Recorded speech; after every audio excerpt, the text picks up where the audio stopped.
The argument started with a bicycle that had been leaning against a fence for no more than 5 minutes.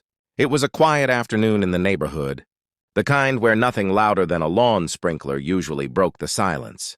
Kids had just returned from school, and one blue bicycle sat near the sidewalk while its owner ran inside to grab a forgotten backpack. That was when the HOA board member appeared.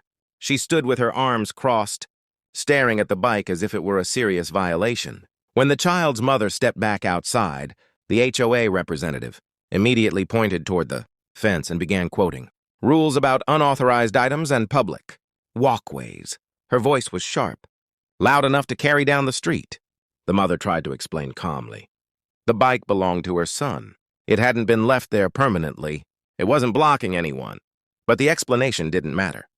The HOA member insisted that rules were rules and demanded the bike be moved immediately, adding that fines could follow if it happened again.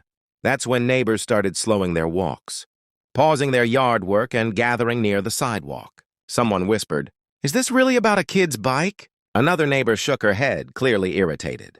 The situation escalated quickly. The HOA representative raised her voice, accusing the mother of being disrespectful.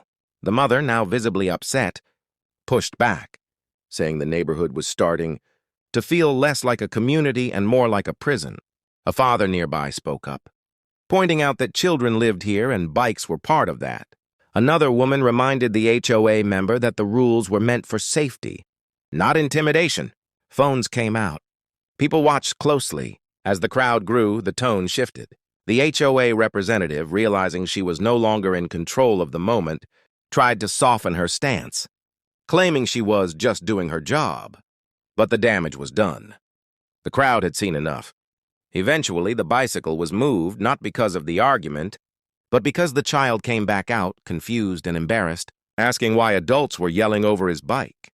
That quiet question ended the confrontation more effectively than any raised voice. The HOA member left shortly after, while neighbors stayed behind, shaking their heads and checking on the family. What started as a minor issue became a reminder that rules without empathy can quickly turn neighbors into opponents, and that sometimes it only takes a bicycle to expose much bigger problems.